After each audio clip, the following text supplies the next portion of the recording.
Сайн байцгаана уу залуусаа, Синток суугаас мэдчилж байна. Та бүхэндээ бичлэг үзэх өдрийн мэндийг хүргэе. Ингээд манай суваг зөвхөн аудио хэлбэрээр аниме тайлбарлаж явдаг байсан бол мөн видео хэлбэрээрч бас аниме тайлбарлахаар боллоо. Манай суваг маань жилийн өмнө нэгдсэн байгаа. Гэхдээ бичлэг ороогүй 10 сар болсны дараа дараагийн бичлэг болох Fire Force-ийнхоо үргэлжлэлийг оруулсан байгаа. За өнөөдрийн дугаарт болохоор мөн үргэлжлүүлээд Fire Force-аа ярих болно. Тэгэхээр та бүхэн өмнөх ангиудыг нөхөж үзснийхаа дараа энэ бичлэг рүү орж ирвэл илүү ойлгомжтой, илүү сонирхолтой болох болно шүү гэж хэлмээр байна. За тэгэхээр аним сонирхдог, анимд дурладаг та бүхэн маань манай сувагтай хамт байж илүү олон анимыг, илүү олон контентийг үзхийг хүсвэл манай сувагт subscribe хийгээд лайк дараарай. Ингээд бичлэгтээ орцгоё.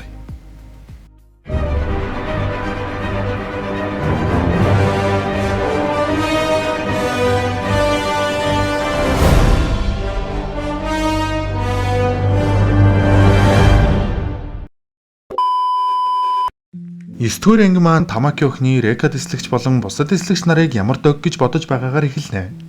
За тэгээд өнгөрсөн ангийн үйл явдал руу шилжих ба Река дэслэгч болон манай Шинра хоёрын тулаан эхэлнэ. Река дэслэгч бас л горийн шиг хүчтэй байх ч манай Шинра хан маань алалцаж байдаг. Тэгээд Шинра маань Река дэслэгчийг боож аваад Баатар хиймэл бугийн шижигтэн барихаар ирлээ гэдэгч Река мөчөөгөө өгөхгүй тэмцэж байдаг. Тэгээд тэд сүртэй бооснууд аваад тулалдаж эхлэх гэж байхад нөгөө буг болгодог шавьч чинь манай Шинрагийн галын хүчинд татагдаж байдаг. Үүнийг анзаарсан Река сургаалчийн хайж байсан хүн энд байжээ. Бохирдоогүй гал адуулаа баст. Миний азтай өдөр байна шүү. Өдийг хүртэл олон хүүхэдээр туршилт хийсэн ч эцэст нь чамайг оллоо гэдэг. Манай Шинра үүнийг сонсоод түүний хар бараан дурсамж болох дүү болон ээжийнх нь бог болсныг сануулчихна.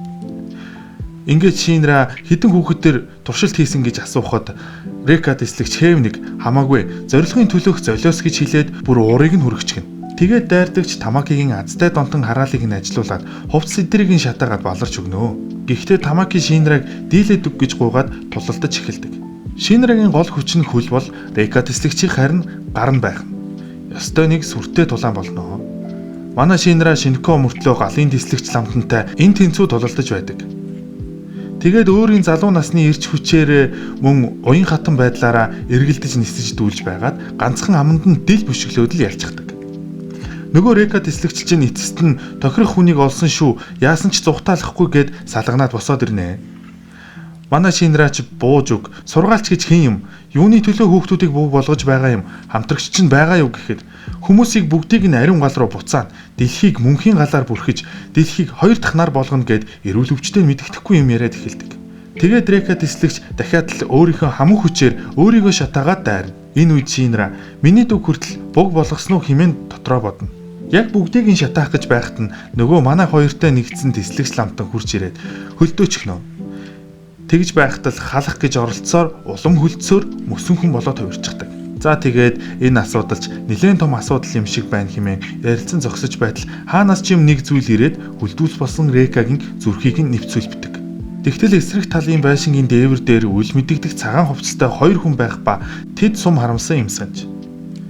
Тэгээд үлдсэн галын цэргүүдийг нь зүгээр явуулж болохгүй. Цааш нь харуул хэмээн нэг нь нөгөөдөө тушаагаад хүчтэй галын сумаар харуuna. Манай хэдэж гайхаж байтал дараагийн сум нь ирж Карим хэмээх бидэнтэй нэгсэн дэслэгч рүү харавдагч бас нэг дэслэгч ламтан түүнийг түлхэж гараа тастуулдаг. Тэгээд Карим дэслэгч Галс ухаан сэлж Шинрагаар утаа гаргуулад өөрсдийгөө хамгаалуулна. Мөн Тамакигаар тэдний байршлыг мэдэж байгаа шүү хэмээн дохио өгдөг. Ингэснээр тэднийг тулалдвал баригдах аюултай шүү хэмээн анхааруулж ухрааж чаддаг. Манай Шинраач дүүг нь хэн хулгайсныг гадарлаж эхэлдэг ба сургаач хэмээх хүн хүмүүст шавж хийгээд бөг болгоод чадвар нь сэргсэн хүүхдүүдийг хулгайлтгийг мэдэв.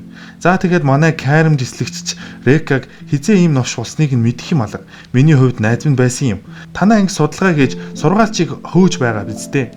Би ч гэсэн тандартай хамтрая гэж хэлээд нэгдүгээр ангиас нэг хамтрагчтай болдог. За тэгээд энэ хэрэгээс болоод нэгдүгээр ангийн бэлтгэл нь цуцлагдаж манай Шинра буцаж ирсэн байдаг.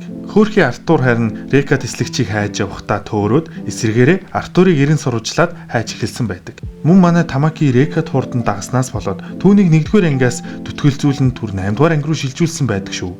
Үзэлдэл солигдож манай Артур хаан ч юм бэ явж байдаг ба ингээд 9 дугаар анги маань төгснөө. Дараагийн анги руугаа орцгоё. 10 дугаар анги маань ариун сой сүмийн хааны өргөнд эхлэх ба хаантан бүх ангийн ахмадуудыг дуудаж байгаагаар эхэлдэг. Манай хэдэж ангидаа хяадал маазарсан, хэрэлдсэн хэдийн юмнууд байх ба 5 дугаар ангийн захирагч жирчгсэн Шинраад хоол өдр хийж өгөөд янзын Шинрааг халамжлаад эгч Горил хоёрд галаар цэцэг хийж өгөөд Оби ахмадыг маань сайн ахмад биш юм шиг л мэдрэмж өгөөд байж байдаг.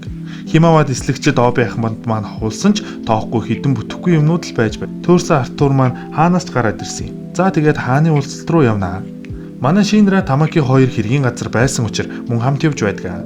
Оби ахмадыг ангийн дарга болсноос хойш ганц ч болоогүй хурал нь цагаан хувцснуудын талаар нэлээд ухцтай хурал байдаг. Манай хэд зорьсон газраа ирж Карим тэслэгч ухтаж авдаг. Хибана гүнж үдэнд нь үлдээд нэг үл таних багтай хүнтэй ярина. Чамаг Хайжимагийн хүн гэж бодож байсан юмсан. Ягаад 8 дугаар ангитай хамт байдаг билээ гэхэд Хибана ахмад үл тон дотгошоо ордог. За ингээд бүгдээрээ бүх ангийн захирагч нартай танилцсан. Тусгай 1-р ангийн ахмад Дуваа Сохор Леонард Барнс. 2-р ангийн ахмад Мул халдсан Густав Хонда. 3-р ангийн ахмад Этгээд багтай доктор Живони. Энэ нөгөө багтай хүн чинь. 4-р ангийн ахмад Сорвт хөгшин Сойчиро Хагуэ. 5-р ангийн ахмад Шинрагийн Пен Гүнж Хибана. 6-р ангийн ахмад арилгасан сонгон Кайоки Хуанг. 7-р ангийн ахмад Эмобой Бенимаро Шинмо. Дашрамт хэлэхэд хамгийн хүчрэхэг галын цэрэг гэсэн шүү энэ хүн. Тэгээд манай 8-р ангийн ахмад булчин толгойд Акутаро Оби. Ингээд хурал эхэлнэ. Эзэн хаан орж ирэв. Түүнийг 3-р Рапилс хаан гэдэг ажээ. Зэвүүн харцтай л өвгөн байна. Олон юм нуршаад яах вэ? Хурлын эхлэлийн товч нь ер нь бол агуу соёлын сургаалыг зөрчиж улсын эсрэг занал хийлж байгаа цагаан хувцснууд гэж хүмүүс байна. Тэднийг бүх ангийнхан хамтран устгах хэрэгтэй гэж байдаг. 7 дугаар анги бол бүр скотчд наалтахгүй гарууд байдаг ба хурлын дундаас нь л уурлаад гараад ивчихдэг. Мөн гаднаас нь нөгөө Жокер гээд нөхөр чинь чихвчээр дотор талд юу болж байгааг зүйлсийг сонсоод ойртож байх шиг чөтгөрийн хөлийн мөрөө овоо ирээдүйтэй юм гээд Шинрагийн талаар ярьж зогсдог. Мөн эзэн хаан Шинрааг адоолоо дэлбэрэлттэй бидтэй хэмээн асуудаг. Энэ нь цэвэр ариун эхлэлийн галын хүчтэй ховор төрсөн хүмүүсийг хэлдэг юм. Река тэслэгч анх тим гэдгийг нь Шинраад хэлсэн. Мөн Токиог эрчим хүчээр хангадаг гал болох Аматерос нь цэвэр эхлэлийн гал юм. Мөн сургаалч нар нь цэвэр галыг хайж байгаа бөгөөд Шинра байн болсон байдаг. За хуралч дуусаж манай хэд ангидаа буцаж ирнэ. Харин Шинра үлдэж Аматеросо буюу ариун галыг харж зогсдог ба тэгэхэд нь Жокер хаанаас ч юм бэ гараад ирчихсэн Шинратай яриа өрнүүлнэ. Адоолоо дэлбэрэлт бол энэ ертөнцийн эрчим хүч мөн сүйрэх шалтгаан хэмээн ярилцсан. Тэгээд Шинраад үнэнд ойртсон хүнд өгөх бэлэг байна хэмээгээд сургаалчийг мөшиг дүүчин тэнд байгаа. Сургаалчид зүтгэдэг айшин галын баатруудын ахмад Шокусакабе чиний дүү гэж хэлээд Шинрааг шоконд оруулдаг. Шинраач үүнээс болоод өнгөрснөө санан бодолд орно. Мөн дүүтэйгээ тулалдах болсноо ойлгоно. За тэгээ Шинраа маань ангидаа буцаж ирээд бяцхан хурал хийнэ. Цагаан хувцснуудын шижүүрийг олохоор ажиллаж эхэлдэг. Ингээд өдөржин шүнжин шижүүр хайж бичиг цаастай ноцолдноо. Манай эмэгтэйчүүд хоол хийх гэсэн чи бүтлгүүдэж манай Химава тэслэгч Шинраа хоёр хоол хийхээр болдог. Манай Химава тэслэгч маань гаднаа хөндий хатуу юм шиг боловч дотроо айгүй зөөлөн хүн. Шинрааг нэг л хэцүү байгааг анзаарчихсан хоол хийхээр дагуулж яваад түүнтэй сэтгэлийн ярилцлага хийдэг. За ингээд хоолч бэлэн болж манай хэд хооллохоор галтгоонд цуглана. Ахмад Оби ч мөн Шинраад санаа зовн Химава тэслэгчтэй түүнийг ямар байгааг асууна. Тэгэхэд Химава тэслэгч маань таны цуглуулсан 8 дугаар ангид эмзэг хүн байхгүй, алзахгүй, санаа зовлтгүй гэдэг. Тэгээд хооллохоор бүгд ширээн цугнаа. Манай хоёрын хийсэн хоол бол зүгээр л урлагийн бүтээл байдаг шүү. Ингээд бүгдээрээ халуун дулаан орчинд хооллоо. Манай Артур Шинрааг халамжлаад хоолносоо нэмж өгөөд л бас хөөрхөн сэтгэлтэй. Шинраа гинэт юм хэлмээр байна гэдэг. Тэгээд Жокертэй уулзснаа дүүгийнхаа талаар хэлдэг ба. Манай хидэж таймнаар хүлээж аван Шинраад урам өгдөг.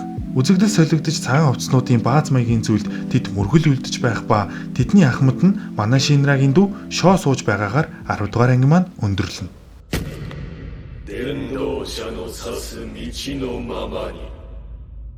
11-р анги маань манайхан судалгааны тайлангаа тавьж байх ба манай Оби Ахмад Химава дэслэгч 2 анх 8-р анги яаж үүссэн талаар бусаддаа хэлнэ. Цэргийн сургууль байх үеэс эхлэлтэй бөгөөд Химава дэслэгч маань сургуульд байхдаа л өөрийгөө хатуу сэтгэлтэй гэж боддог байсан ч түүний цэргийн найз нь өрөөндөө бүг болоход нь Химава дэслэгч маань буудаж чадаагүй юмсан ч зөвлөхийн л сэтгэлтэй байгаа зү. Тэгээд бүг болсон найзынхаа бууг зэвсгийн газраас өөрийнхөө нэр дээр шилжүүлж аваад алхаж байтал буг гарч ирсэн газар байх ба тэнд анх Оби Ахмадтай таардаг. Оби Ахмад маань анх галын хүчинд биш гал сүнөөгч байсан ажээ. Тэр үед галын хүчин оноо гихч зүйлтэй байсан бөгөөд хэрцгий төрөмгийн бугийг нойрсуулвал илүү их оноо авч зэрэглэл дэшилдэг байж. Ингэснээр галд шатаж зовж байгаа хүмүүсийг ангилж нойрсуулснаар тайвнаар галыг тесэж байгаа буг улам зовдөг байж. Үүнийг нь манай Оби Ахмад тесэж чаддаггүй, зөвшөөрдөггүй байсан юмсан ч. Тэгээд нэг тайвнаар шатаж зовж байгаа бугийг өрөвдөж Оби Ахмад маань гал сүнөөгч байж нойрсуулахаар явах гэхэд манай Химава дэслэгч түүн дээр ирнэ. Тэгээд тэр хоёр хамтран тэр бугийг нойрсуулахаар сэтгэл нэгдэн хориотой бүс рүү ордог. Тэгээд томоотой гэгч нь галыг тесэж гал дүрлзүүлэн сууж байгаа бугийг хамтдаа нойрсуулан гарч ирээд өөрсдийн нэгэндээ итгэсэн итгэлийн талаар ярилцсан. Мөн Оби Ахмад маань тэр үед л галын ангитай болмоор байгаагаа мөн буугчлалтын нууцыг тайлмаар байгаагаа шийдэж тэр хоёр удалгүй 8-р ангийг байгуулдаг. Хоёултнаа эхлээд тэгээд дараа нь Маки-сан буюу манай горил эгчийг цэргийн үеийнхэн туслах байсан хэмээн Химава дэслэгч маань ангидаа оруулсан байдаг. Манай Маки-сан үүнийг сонсоод бөөн баяр.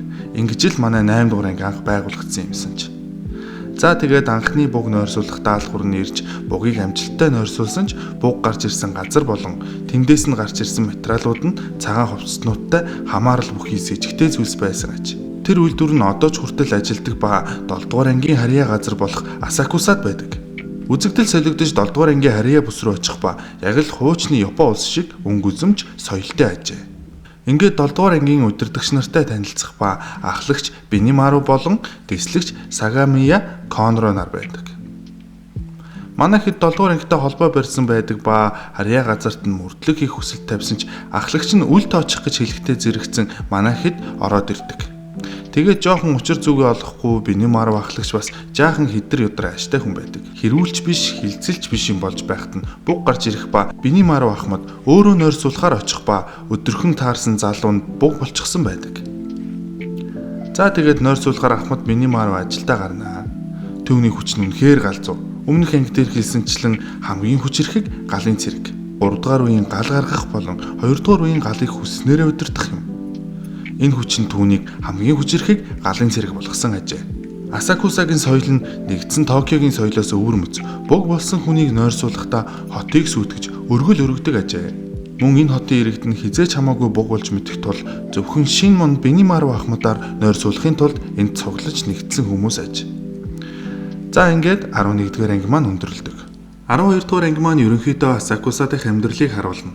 Буг нойрсуулахад сүйдсэн байшин засварлаж дуустал мөрдлөг явуулах хилэлцээр хийж чадахгүй нэгэд манай хідэж байшин засварлахад нь тусалдаг. Өөр өөрсдийн чадах зүйлсээ тусалсаар орой болгодог. Тэгтэл нэг үл мэдэгдэх байшинд цагаан хувцастангууд манай 7-8 ангийг хамтарч бидний араас явж байна хэмээгээд дайралт хийхээр төлөвлөж байдаг. Үзэгдэл солигдож манай Шинра Бинимару Ахмадтай болон дэслэгч Конротой уулзч байх ба Шинраг явсны ард 7-р ангийн 2 захирагч маань хоорондоо мөрлөгтөн туслал ямар вэ? Нилээд сайн хүмүүс юм хэмээн ярилцаж байдаг. Бинимару ахлагч 8-р ангид туслая. Бид тэднийг үзэн ядадгүй гэдэг.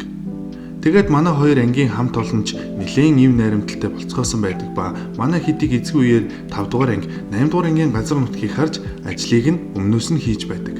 Бинимару Ахмад маань Оби Ахмад болон Химава дэслэгчтэй уулзгаар явж байгаад тэр хоёрын яриаг хальт сонсох ба тэр хоёр ихний хүний амжилттай буг болголоо. Одоо өшөө олон хүмүүсийг буг болгоё гэж байдаг. Байж та. Яг юу болч юу? Энэ хоёр яахаараа ингэж ярьж идэг вүлээ? За тэгээд учир нь олдох байлгүй. Тэгээд Бинимару Ахмад уурлан манай хоёр руу дайрдаг. Тэгтэл нэг байшингийн дээвэр дээр манай Оби Ахмад болон Химава дэслэгч хоёртой яг адилхан хоёр цагаан өмөрхтэй хүн амжилттай боллоо. Дараагийн үрхээ бэлдээ гэж байдаг. За тэгээд ширүүхэн тулаан Бинимару болон манай хэдийн хооронд болно.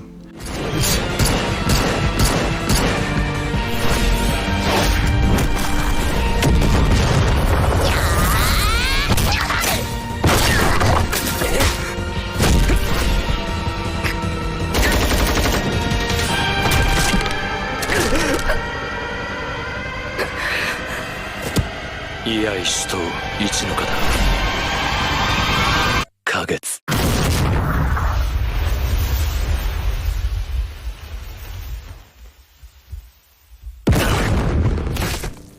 Бинимаро Ахмад бүгдийг нь байхгүй болгодог. Гэхдээ манай ОБ Ахмад маань хувцас хэрэгслээ хөмсөд буцаж ирээд Ахмадын эсрэг Ахмадын тулаан эхэлнэ. Манай ОБ Ахмад чинь хүчгүй зөвхөн булчингийн хүчээр л тулалддаг хүн шүү дээ. За тэгээд ноцолдож манай ОБ Ахмад маань ганц цохилт өгч чаддаг. Бинимаро Ахмад ч түүнийг бүрэн хүчээрээ зохиохгүй бол унахгүй гэдгийг нь ойлгоод хүчтэй дайралт хийх гэж байхад манай Конро дэслэгч гарч ирээд яриаг нь сонсооч тэд нэр тийм зүйл хийхэргүй хүмүүс шүү дээ хэмээн ятгадаг. Тэгээд хоорондоо ярилцах ба Конро дэслэгчийн ачаар учир зүгээ олоод мөн Конро Бинимаро хоёрын өнгөрснийг мэднэ. Өнгөрсөнд хотод нь өчнөөн бүг нэг дор гарч ирсэн бөгөөд галын хүчин ирэхгүй удаж байсан тул өөрсдөө тэмцэж байлаа. Тэгтэл чөтгөр хэлбэртэй нэгэн хүчрэхэг бүг гарч ирэхэд үүнийг харсан Конро дэслэгч Бинимарог түлхэн холдуулаад ганцаараа тэмцэх гэснээр 12 дугаар анги маань өндөрлөдөг. За тэгэхээр энэ хүртэл бичлэгээ хамт үзсэн та бүхэндээ маш их баярлалаа. Өнөөдрийн 4 анги дээр маань маш сонирхолтой үйл явдлууд болсон байх гэж найдаж байна. Тэгэхээр дараагийн ангиуд дээр ч гэсэндээ илүү сонирхолтой олон зүйлс болох байхаа.